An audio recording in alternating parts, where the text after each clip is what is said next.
却要对我赶尽杀绝，又能使出六系魔法。我立刻就带他过去。要是骑士团的人看到你，无论如何，说的真好听，一家被你逼得还不够吗？我就不在乎自己的命了。做你这些年的经历，你就要答应我一件事：荣兵以荣家的名义。 Halo guys, balik lagi bersama Mimin from Zero. Bagaimana nih kabar kalian hari ini? Mimin doain semoga masih diberi semangat dan selalu ceria dalam menjalani weekend kalian ya. Di video kali ini Mimin akan kembali membuat alur cerita dari Donghua berjudul Magic Shave of Ice and Fire episode 124. Seperti biasa, sebelum masuk ke rekap ceritanya, buat kalian yang menonton video ini dan belum subscribe, tolong di subscribe dulu ya guys. Dan jangan lupa nyalain lonceng biar nggak ketinggalan update terbaru dari channel From Zero. Yaudah deh, gak usah berlama-lama, langsung saja kita ke rekap ceritanya guys.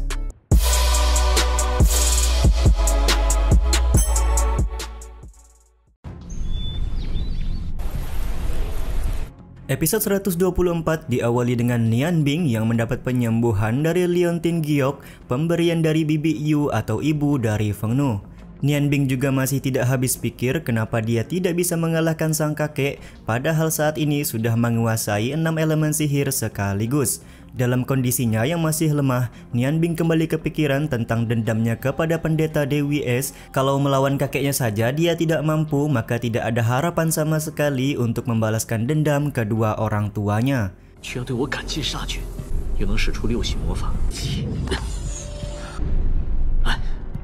Di saat Nian Bing menyadari kalau senjata-senjata miliknya tidak ada, tiba-tiba saja Rong Bing datang ke dalam kamar sembari senang karena adiknya sudah sadarkan diri dari pingsan.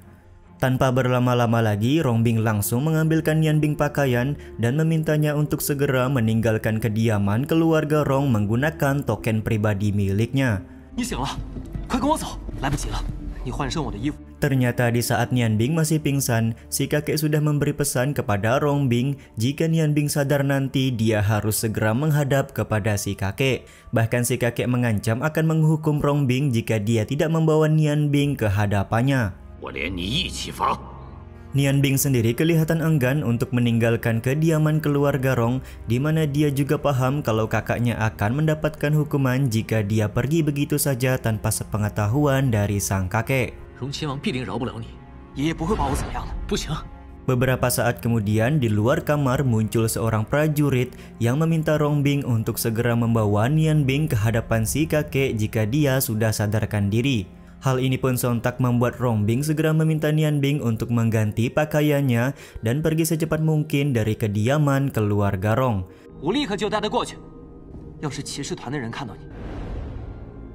Setelah mengganti pakaian, Nian Bing berbicara kalau dia belum bisa pergi dari kediaman keluarga Rong karena semua senjatanya masih berada di tangan sang kakek. Meskipun Rong Bing sempat menawarkan kalau dia akan berusaha mengambilkan semua senjata itu, namun di sini kelihatan kalau Nian Bing tidak ingin melibatkan sang kakak dalam bahaya. Singkat cerita, Rong Bing membawa Nian Bing ke ruangan pribadi si kakek. Dia juga memperingati Nian Bing untuk berhati-hati serta memanggilnya jika nanti terjadi sesuatu antara dia dan juga si kakek di dalam ruangan. Tanpa basa-basi di sini Nian Bing kelihatan langsung meminta semua senjatanya kepada si kakek. Namun si kakek kelihatan enggan untuk memberikan semua senjata tersebut sebelum Nian Bing menceritakan kejadian detail mengenai kematian dari Rong Tian. Mendapatkan pertanyaan tersebut, kelihatan Nian Bing cukup impulsif karena dia tidak terima kalau si kakek menyebut nama dan menanyakan kabar dari almarhum ayahnya. Yap, kebencian Nian Bing ini terlihat sudah mengakar karena dia harus menjadi yatim piatu karena diusirnya sang ayah dari keluarga Rong.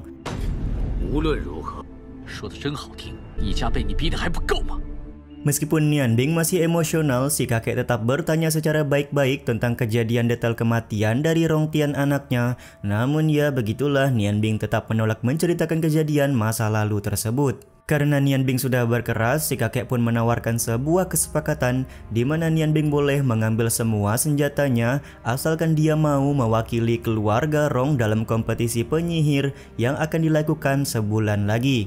Yap, benar sekali, dalam kompetisi itu keluarga Rong sebenarnya sudah mengusung Rong Bing, namun karena si kakek paham kalau Nian Bing jauh lebih berbakat, makanya dia meminta agar Nian Bing yang ambil bagian mewakili keluarga Rong mereka. 我就不在乎自己的命了。 我你这些年的经历，你就要答应我一件事：荣兵以荣家的名义。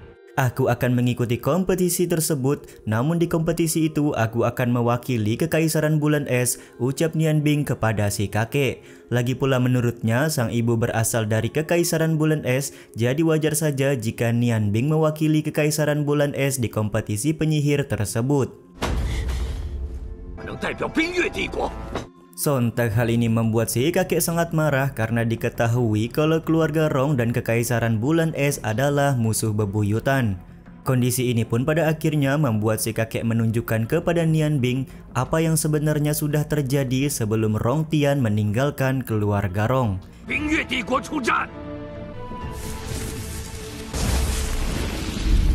Yap, benar sekali, sebenarnya si kakek juga tidak ada niatan untuk mengusir Rong Tian, namun karena kekondusifan keluarga Rong harus tetap terjaga, makanya dia dengan sangat terpaksa meminta Rong Tian meninggalkan keluarga Rong.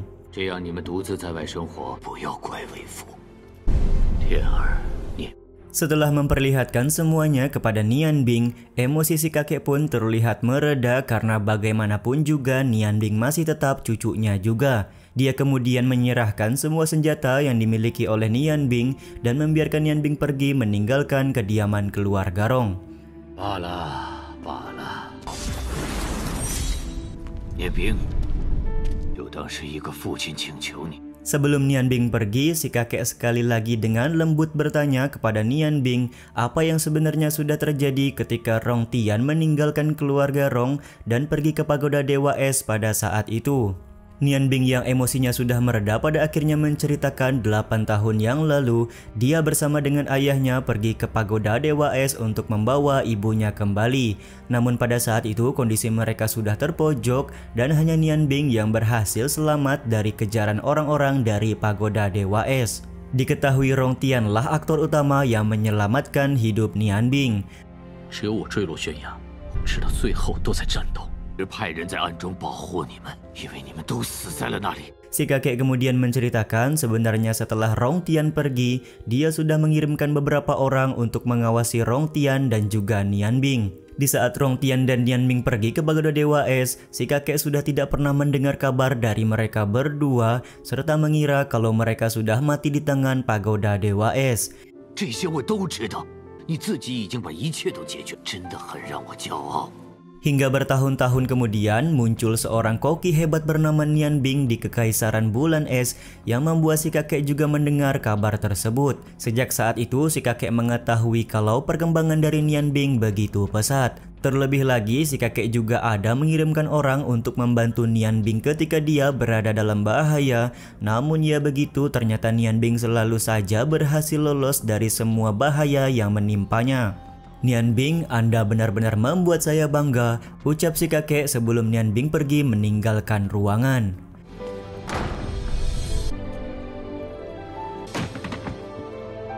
Setelah Nian Bing pergi, si kakek yang sudah mendapatkan kabar kalau kematian Rong Tian disebabkan oleh pagoda Dewa Es kelihatan sangat marah dan berniat membalaskan dendam kematian dari Rong Tian.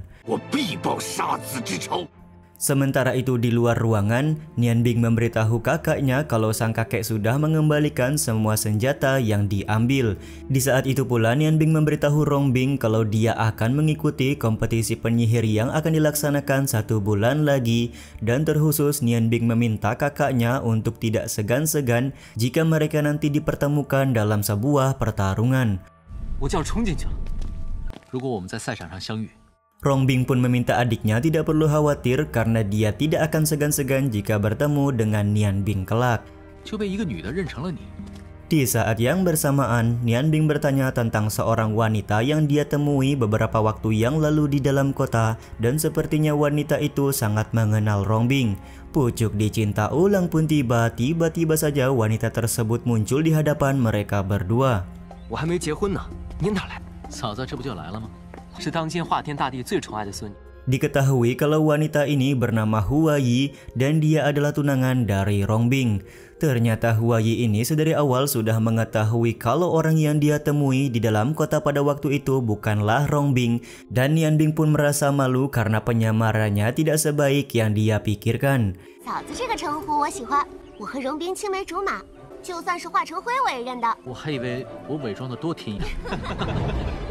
Beberapa saat kemudian, Nian Bing sedang berjalan-jalan di dalam kota, dan di saat itu pula secara tidak sengaja Feng Nu ternyata sudah berada di dalam kota yang sama dengan Nian Bing.